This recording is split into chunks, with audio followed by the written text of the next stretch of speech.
Yeah, Invasion of the Body Snatchers. Happy birthday, Dad. This one's for you. Welcome back to my Halloween special, y'all. I'm having a great time looking back at some of the classic horror films that made me as big of a fan of scary movies as I am. But this one is actually a bit of a diversion away from that because, believe it or not, before this special, I had never seen this movie before. I know, sue me, I know. But this is kind of also following on the tradition that made me a horror fan to begin with, because I've said many times, my dad would often host Scary Movie Friday at my house growing up, and he was very often the gateway to discovering a lot of scary movies that I love to this very day. So we're going to continue that tradition. I'm 26 years old now, but here we are. This is a remake of a classic horror film from the late 1950s, and it's actually set locally in San Francisco. We follow a man named Matthew, played by a very young Donald Sutherland, who assumes that when a friend complains of her husband's strange mood, it's just a marital issue, right? But he begins to worry as more people report similar observations. His concern is affirmed when writer Jack Belichick, played by Jeff Goldblum, and his wife discover a mutated corpse. And this corpse looks an awful lot like somebody who's walking around like a normal human being. Matter of fact, it looks identical. It looks like a clone. A clone wrapped in like spider web thing, whatever you want to call it. So Matthew must work quickly before the city is consumed by this invisible enemy who has San Francisco under siege. Which leads to so many freaking haunting scenes, like the one where the man is saying, "They're coming, they're coming." He's like falling over the windshield and he's saying to Donald Sutherland, "Hey, they're coming! Who's coming?" Apparently there's a big mob of people who chase this guy down, and Donald Sutherland finds this guy dead in the street. Who cares? Mobs are normal in San Francisco. Let's just continue driving. This is actually a pretty loaded cast if you look at it. Donald Sutherland, a very young Jeff Goldblum. Yes, I did this before Jurassic Park.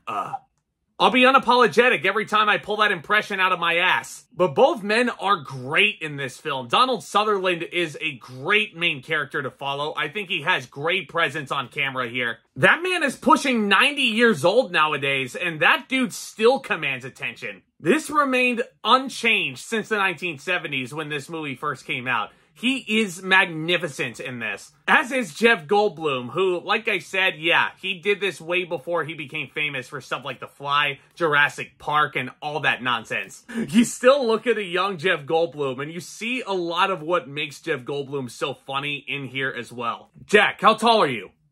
6'4". How much do you weigh, Jack? 170. Why?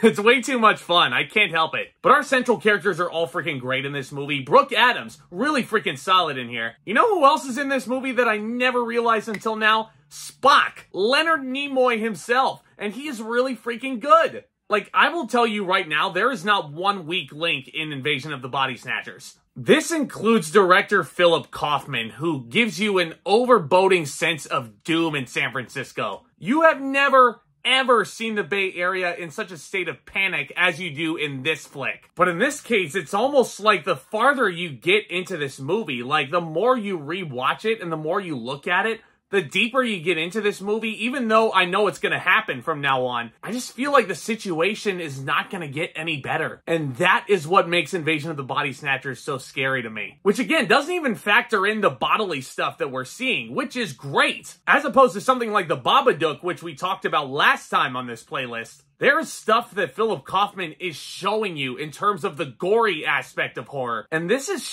that makes your stomach churn. Like even just seeing these clones as they're coming out of these spiderweb chrysalis, if you will. That's the best analogy I can give it. But even just looking at these things mummified with their eyes closed, it's haunting. And that leads to probably some of my favorite jump scares. When one of those things opens its eyes and the big jolt of music that comes in. I'm not one for jump scares, but that one got me. While I'm on the subject of music, Denny Zeitlin, perfect score. You could not envision a better person composing this movie because, again, this only accentuates the panic that this whole plot line suggests. And I freaking loved it. Dad, you were right once again. This was a great suggestion for the playlist, and I can't wait to rewatch this movie again. My only real problem with Invasion of the Body Snatchers is that, yes, while a horror movie should and ultimately will have red herrings, I feel like this movie had a bit one too many. I kind of have the same problem with Hereditary in hindsight, even though I reviewed that my first annual Halloween special and gave it my perfect grade.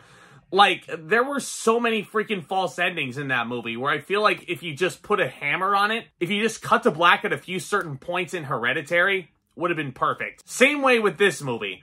But even then, still, you would not have gotten probably one of the most iconic endings in horror movie history. That's when you see Donald Sutherland walking down the street. His colleague thinks that he is safe. We think we're going to get the happiest ending possible. This is a great resolution. But then...